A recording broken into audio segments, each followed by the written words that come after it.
Hello and welcome to episode 122 of Outnumbered the Podcast. Today we get to share with you everything about music. This is another one in our Helping Kids with Different Subjects series. Now, before we get started, we wanted to give you a quick tip that our Patreon supporters in association with this episode are getting two really awesome bonuses. One is a supplement to the curriculum that we gave them earlier, and it's all about musical instruments with pictures and coloring and drawing and links to where they can listen to musical instruments. So if you're interested in that, be sure to support us on Patreon, patreon.com/outnumbered. Now let's let the music get started.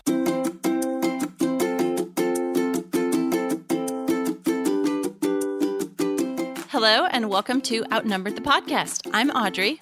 And I'm Bonnie. We are experienced moms to a combined total of 19 children.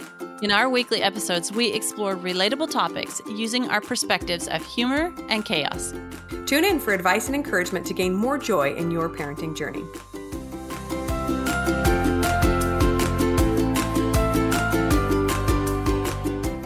All right, everybody, we are back and we have another episode in our series on helping kids with different school subjects. So this time we are going to focus and do a deep dive on helping kids with music. We are so excited to get started on this one. Totally. If you are a human being, then there's probably some music that you are super passionate about. And so passing that passion on to our children, I think, is so important to get them to be music lovers as well. But before we go on, we just wanted to ask and plead for reviews. We would love to hear from those of you who have enjoyed an episode or two or 30, especially our long-term fans, because that helps other moms and dads find us on iTunes. It's been a little while since we've had any reviews. And while ratings do help us as well, so that's like where you just choose the star that you want to rate the podcast. An actual written review goes leaps and bounds above to help us be rated well in iTunes. So we would love you to do that. I also wanted to mention before we get started talking about helping kids with music, one thing, and that is that when our kids are learning musical instruments and including their voice, right? That's an instrument. It's going to be painful, right? Just a little bit for us to listen to. But I have decided over the years that one of my contributions to society is going to be to tolerate the painful early stages of my kid learning an instrument so that he can then go on and contribute beautiful music to the world. So I just had to put that side note in there because if you've ever had a kid practice an instrument in your house, you might be like, yeah, I can't take it. I go a little bit insane, especially strings. Strings are especially hard for beginners. It's like, oh, I'm just going to put my earplugs in now. But anyway, that's my little mom hack before we get started is just think about the future impact your beautiful musical child will have on the community. Oh, yes, that is totally 100%. Like we could probably stop the podcast here, this episode, because that's so true. It's so hard to get through those first couple of years. And yes, I have had a couple on violin, and that is like painful. Like ears are bleeding painful sometimes. But yes, definitely it is worth it. And we want to start out by talking about the benefits to the kids of learning music. So absolutely that future beauty that they put out in society is not even on our list, but here is the list that we have for kids and how learning music benefits them. We want to start out so you don't quit this episode before we even get started. Keep in mind that learning music helps the brain develop. It builds better focus in a child. It's a great source of stress relief and self-expression. It helps improve their language skills, math skills, reasoning skills, and social skills. They get a huge boost in self-confidence. It improves their memory and ability to concentrate. It increases their coordination, even if it's only voice lessons. And definitely magnitudes more if they're learning a musical instrument. They have better self-discipline, and they have that skill for life that they can communicate and share to others. Yes, when you read that list, you just think, well, geez, why am I teaching my kid anything but music, right? There's so many benefits. I think most of the time we don't really think very deeply on the benefits. We just think, oh, it would be nice to be able to contribute musically, but it really does help them in so many ways. Music, just like sports or other extracurricular type activities, I think it does something in the brain that just kind of gathers all the different areas and pulls them together, right? Like you're saying, when you just do standard type school learning, book learning, you're learning math and you're learning social studies and you're learning language arts, all these different kind of segmented topics. But things like music really kind of pull from all areas, and you learn about the history of the music, and you learn about the poetry of the words, and all these things just kind of come together. So I really think it's a really beautiful way of making the brain, all the different parts of the brain work together. So here are a few more benefits of learning music. The desire to improve. A kid who has struggled with a musical piece and finally gets it just feels so amazing, right? They are actually less likely to abuse substances if they are musical. They're better developed emotionally. They have more empathy towards others that are different from them, especially other cultures. They have better pattern recognition, fine-tuned auditory skills, and they can even, that includes recognizing variation in meaning in other people's voices. So like that makes them more aware socially of what's going on around them. It builds their imagination and their curiosity. They have better spatial intelligence, better teamwork. They're a responsible risk taker. They take better SAT scores. I mean, the list goes on and on. It's amazing when you do a little bit of research about how music helps kids. Yes, I have had so many people ask me if we include music in our homeschool program and why. And I say, yes, 100%, absolutely. Music touches a part of the brain that nothing else touches. So we include music in a lot of different areas of our homeschool. I love I love having kids. Now, I want to give you, we talked a little bit about the beginning view of when they're learning that squeaky instrument and you are just barely making it through those first years. I want to also give you an end view of where it can go when your kid gets advanced on a musical instrument. So I'm actually going to share with our Patreon subscribers a video that I took of my daughter's senior cello concerto concert. It is stunning. It is like, so when they get to the level where my daughter started playing cello at 5, and this was her concert, her senior concert when she was 18. It's like a private seat in your own personal concert, and without having to pay, and you get that like every single day for hours when they practice. So our Patreon subscribers are going to get that video in their feed this week of my daughter, just this little beautiful cello piece that she was playing. So the end goal is, if you can stick with it through the first years, they can get really, really amazing. Oh, that sounds beautiful. I can't wait to watch. Yeah. All right. So we're going to break this episode down again, like we did in most of our past series episodes on helping kids with school subjects. We're going to talk about the 7 different types of learners. We're going to explain each one and our experience and ways to help this kind of learner with music, as well as which kind of music program might be the most helpful for this kind of kid.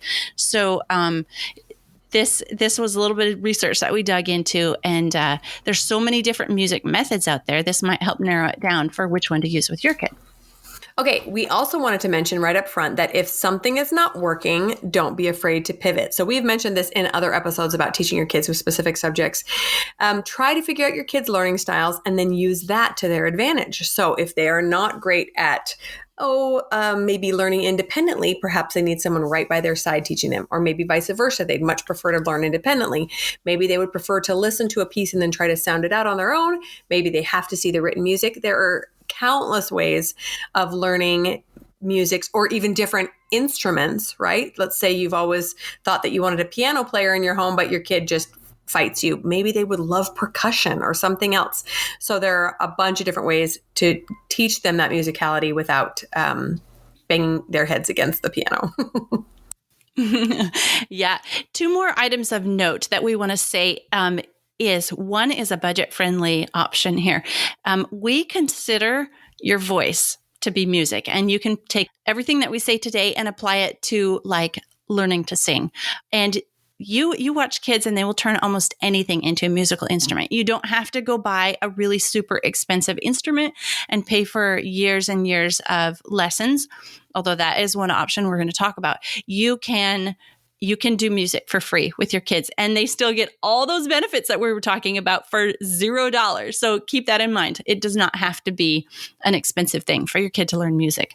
The second thing I wanted to note was what you were saying about if something's not working and pivot is every time my kids have changed music instructors or methods or, doing it themselves or doing it with a teacher, they've changed a program.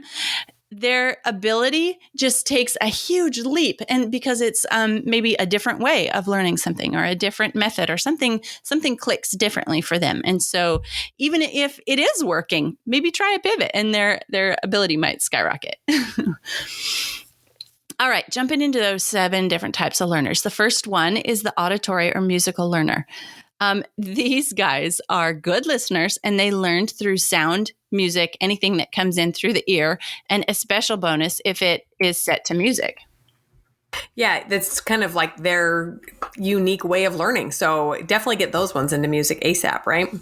A couple tips for helping these ones with music. You don't really have to, actually. They're really just kind of finely tuned to pick up music around them. And they love music, right?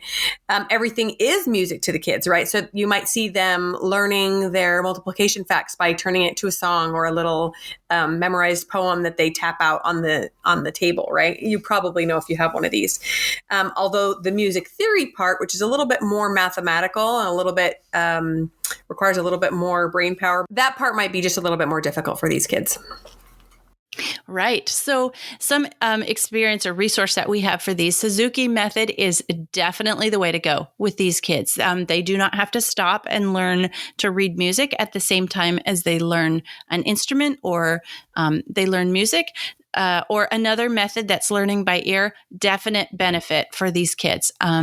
Joining a musical group like a choir or a band or an orchestra where they can learn by making music with others around them. That is actually a learning thing for them. It's not like a social thing. It's like an actual learning thing. So these kids do really, really good in a musical group as a part of their education, their music education.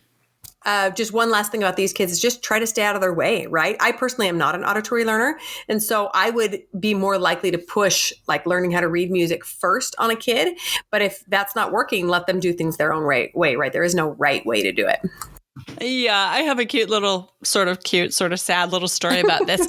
When I was learning to play piano, I had the same music teacher as my older sister, and she probably wasn't acquainted with the 7 different types of learners. And so I was just buzzing right along. She was using the same music books as my sister. And she didn't. When she found out that I was actually learning the music by listening to my sister play it instead of reading the notes on the page, then she made me switch to a different set of books because she wanted me to learn how to read music instead of learn by ear. Yeah. There are a lot of people, a lot of old school teachers who think that there is a right way to do it. And they're really not fans of picking things out by ear. Whereas I'm like, oh my gosh, that's amazing. I wish I could do that. Totally can't. Yeah. Okay, so second type is the visual spatial learner, and they learn by observing. Intervals and chords come easily, so anything with kind of a pattern comes pretty simply for these kids. Yes. How to help these guys with music. These guys, actually, it's helpful for them to learn how to read music at the same time as they learn an instrument or learn to sing or whatever. So learning that, the staff with the lines and the spaces and all that, they need to learn that at the same time. Color coding the notes. We talked about color coding when learning to read. So color coding the notes is also helpful for these guys, like different like let's say a half note. So if you have, 4 different pens there and you make all the half notes in pink and all the whole notes in green and all the eighth notes in blue, that is really a helpful thing to them, color coding. And then one thing that's really awesome for these guys is to write out their own compositions on staff paper and to actually play it and say, oh, cool. I wonder if I put these notes in these spaces with these rhythms, what it would sound like, and then go play it. And that is a very cool learning method for these visual spatial learners. Yes, that totally brings things together for them. This is one of my strong suits personally, is I'm more of a visual learner. Okay, so some experience and resources for these kids are beginning music books. So the ones that just start out by teaching them music theory, right? Or rather, how to read music right from the beginning. The Alfred series is a good example. You could maybe even consider introducing guitar or ukulele or banjo or something that's very obvious where they push a string and strum and they get a certain sound. Can be a very simple way for them to be introduced to music. And then private lessons are also very helpful because they can have someone right next to them showing them just where everything goes and how to produce music from a written composition. Yeah, those kids, those instruments that you mentioned, the guitar, the ukulele, the banjo, those kids, those instruments are really beneficial or easy for these guys to learn because of their very high comfort level with the intervals and the chords. And all those instruments are chorded instruments. So, you play a guitar, you play all of those strings at once, and that's a chord. And so somehow this, with the lines and the spaces, this all makes sense and just really clicks for these visual spatial learners. Those instruments really click for them. All right, moving on to verbal linguistic learner. These guys are intellectuals. They're the bookworms. They're good storytellers. They have a big vocabulary. They talk a lot. These are the kids that when they sing really, really loud. Yeah, you probably know if you have one of those.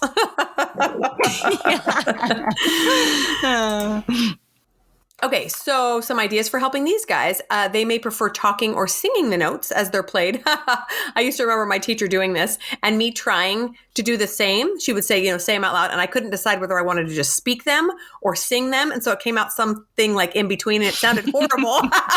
And the point wasn't for my voice to sound pretty. It was just to remind me of what the notes were. But I just remember being so frustrated. Do you want me to speak them or sing them? But it is helpful for sure. Yeah. They can write and make up their own songs. This is probably the kid that picks up the words to songs very quickly. My 4-year-old is like this. You sing a song one time and she knows it. It's a little awkward too because she shares a room with their 12-year-old sister who listens to pop music. And sometimes she's picking up words from songs. I'm like, oh, we're not going to listen to that one anymore because the 4-year-old now knows the words and I don't think they're really appropriate for a 4-year-old. They memorize music easily. They love echo singing, and they love to learn the vocabulary of music.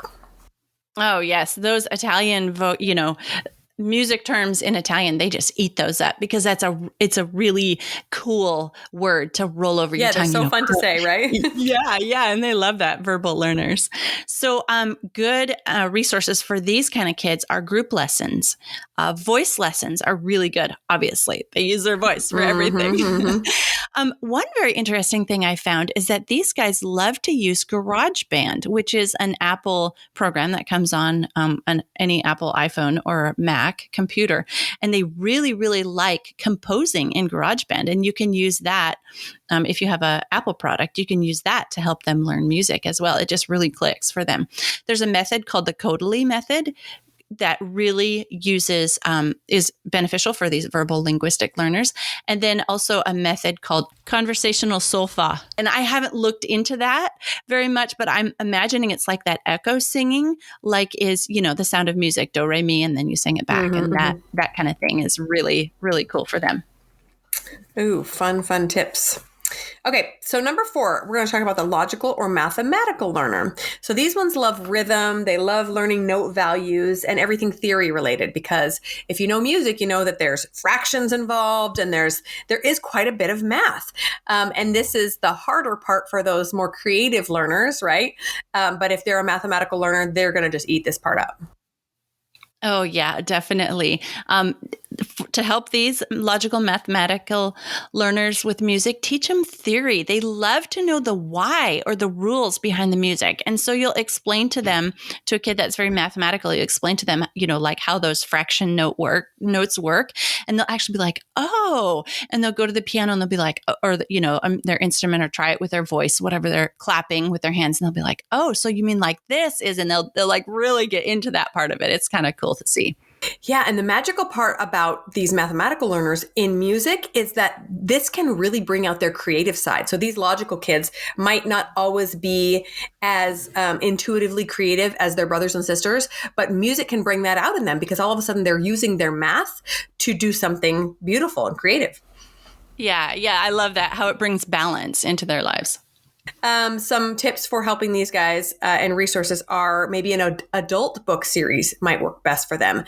Sometimes the theory in the little kid books is just a little bit too simplified. They might prefer learning theory on a little bit more of an elevated level, and it comes faster to them and a little bit more in depth. The music learning theory method is a good one to look into. Yeah, I have had a couple logical mathematical learners, and they definitely preferred that the adult method books because they were like, I'm not a kid. Just teach it to me. I want to know this theory stuff. And even, the kid books with the theory books that go alongside of them, it just wasn't fast enough. All right. So moving on to number 5, the physical kinesthetic learner. These guys are hands-on. They might drum their fingers. They might wiggle their legs.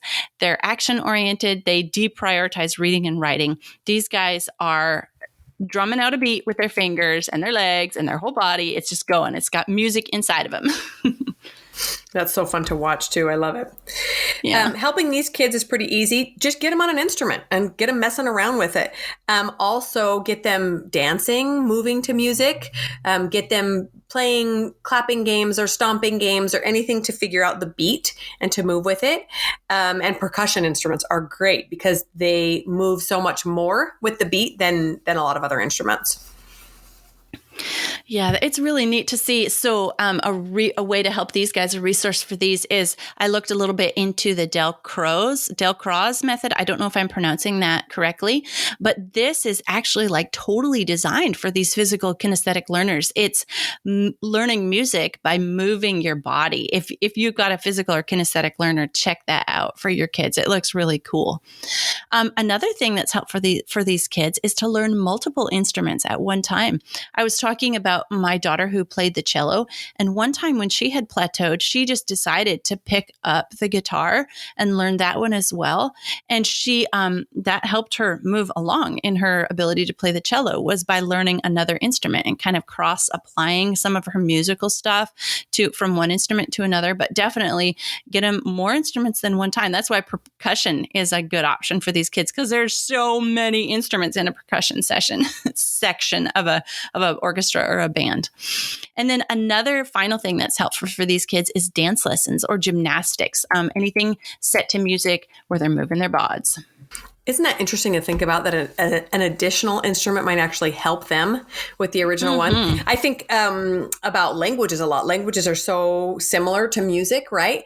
And oftentimes learning additional languages can help strengthen the ones that you have. Like I feel like my English vocabulary and grammar got a lot better once I learned foreign languages because I understood how the foreign one worked. And then it kind of reflected back on English. Very fascinating. Okay, so the 6th type of learner we've got is the social interpersonal learner. So these are the extroverts. They're good communicators. They are sensitive to other people's needs. Good kids to have. Yeah. And remember that in talking about all of these, you may have a kid that's really strong in one of these, and then you may have a kid, or you yourself may be one that is kind of strong in one and then has some others. That's totally an option. I don't know if anybody's just solely one type of learner. Right. Yeah. Okay, so how to help these social interpersonal learners? Get them in a group, a choir, a band, an orchestra, a dance class, a vocal group. If they're on a piano or any instrument, have them learn a duet with somebody else. It's, again, back like we were saying about the auditory musical learners, how they actually learn from other people. That's these guys too. So being in a group really, really helps improve their It's a social thing for them, but it's also an educational thing for them, learning with others. Yes, that's me. I like to learn with other people, but I like to do my projects on my own. Yeah. A couple of resources for these kids. We Sing Around the World. It's a really fun program. Any sort of group lessons, music groups, Let's Play Music. I don't know if you've ever had experience with that one, Audrey, or your kids have done that. Super fun. Music camps, jam sessions with other kids, especially fun for those teenagers who just want to mess around and maybe try some new sounds. And the World Music Pedagogy Method. Okay, guys, we're mentioning tons of resources. Yes, we are going to link these in the show notes. So if you're lost or you can't write fast enough, check out the show notes too. All right, the 7th type of learner is the solitary or intrapersonal learner. These guys are independent, introspective, private. They don't want your help. They want to figure it out on their own. Some help for these kinds of kids are the private lessons, working on a solo, especially if they can perform it somewhere. They just love that. And those are the ones that do a lot better when they are responsible for their own learning. Yes. An awesome resource for these kids is there's a program called Piano Online, and that is a study at your own pace, learn as you go, and you watch a video lecture, and then you go practice it. And when you're ready to move on, you move on. Completely self-guided. Really awesome program. We'll link that one in the show notes too. Self-study. So they want to, I have a daughter who, when she wants to learn a new song, she hears something that she likes, she goes and finds the music, she prints it out. She uses a combination of listening to it and looking at the notes and all that, and teaches herself that way. So definitely an solitary intrapersonal learner, doing it herself. And when you try to help these kids, it just really doesn't help them. It kind of makes them frustrated. They love to figure it out on their own. They have a greater sense of accomplishment when they figure it out on their own. I have kids like this, and they're like, if you help them or show them, they just get frustrated because they feel like you did it, not they did it. Yes, totally. And it's so powerful to finally find the right fit for your child. And that might take a little bit of trial and error. But once you do, it's like, oh my gosh, it's like unlocking this awesome creative little being inside your kid instead of kind of running up against a brick wall if you try to focus on a learning style that it does not come very easily to them. So we're going to share now just a few music programs and resources that we have used and have really loved or had successes or failures with. Like I mentioned, the Let's Play Music program we have done for several children. It's designed for small kids to get them just started learning about music, and it teaches theory in a really, really simple way, which is fascinating because they have the parents come to some lessons, and I swear I learned more theory in these little kid lessons than I ever did in my own musical instruction. So that's a really fun one. And I believe they also have now kind of a graduate program for older learners that transitions them into like small group or private piano lessons. We've never done that, but that'd be worth looking into as well.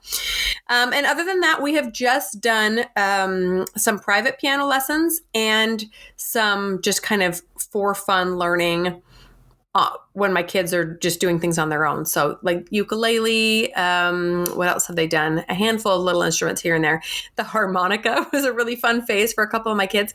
It's just been really awesome to see them show an interest in something and then go out there and get the instrument and just mess around with it. I think it's even more rewarding than watching them work with a teacher because it's all self-led. And they tend to teach themselves exactly the way they want to learn, right? Either independently or in a small group with friends, or they just figure it out. And so if you have no clue how your kid learns music, throw an instrument at them and just see what they start to do. Do they ask for like some theory and some music to look at? Do they prefer to just try it by ear? You can just kind of take a cue from them in how they best learn. Oh man, those are such great tips. Yeah, I wanted to talk just a tiny bit more about affordability. So go to a secondhand store and find a used instrument. I did want to mention that if you have a kid that gets really good on an instrument or gets advanced and they're using a crappy instrument, the poor quality of the instrument will discourage them after a while. But just for a beginner kid getting started, just find something at the secondhand store and get them started on it. A penny whistle is super cheap. A harmonica, like you mentioned. If you know somebody that has a piano, can somebody come over and play? And then as far as lessons go, what if you have an older kid who has had a lot of lessons and they teach one of your younger children? Like Bonnie and I both have big families, and we put a lot of time and resources into music lessons for some of our older kids. And that is kind of coming back like bread on the waters for us, because some of these older kids are able and willing to teach their younger siblings music too. So like we don't have to double up on those payments because they're now teaching some of their younger siblings. And, sometimes you have sibling dynamic things going on and sometimes you don't. We have a great episode, Sibling Rivalry. Go listen to that one. But, yeah, so we have tried tons of these programs that I mentioned, and we'll have linked in the resources. And sometimes some things work and sometimes they don't. And we've done a variety of me teaching the kids and kids teaching their siblings and private lessons. And then this piano online that I mentioned, and just lots of different, if we don't have any instruments around, then we just grab some pots and pans and start making some percussion music and do some rhythm stuff. And yeah, music is just really an amazing thing. And we just want to encourage everybody to just use your voice and try.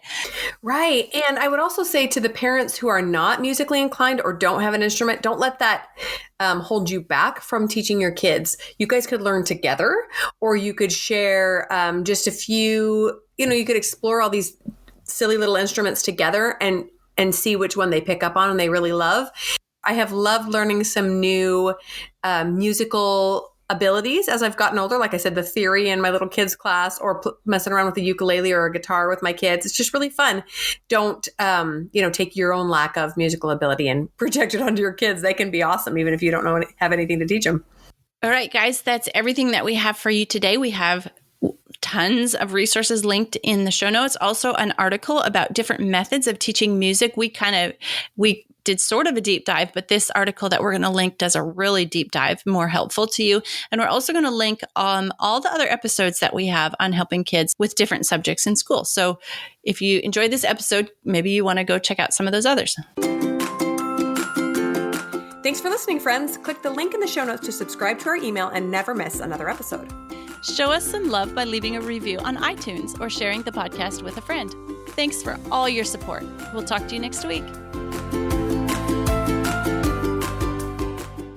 Oh my gosh, they're all back now, like 3 of them. What? No, he's not home from school yet, bud. Please go away. I will help you when I'm done. Huh? Can you watch show? No. Can you tell we're weaning off some screen time? Mm-hmm. Yeah. I'm so bored. Okay. Yeah. You know what I do when I get that? This happens to us like at the beginning of school summer vacation when we don't have a schedule. They don't have a set schedule.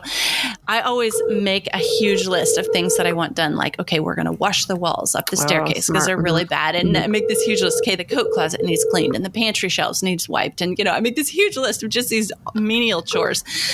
And say, oh, you're bored? Okay, good. Let me get out the board list. Seriously. And, my kids are like, but that's not fun. I'm like, my kids have literally never said they were bored in their life until we got into the bad habit of watching screens.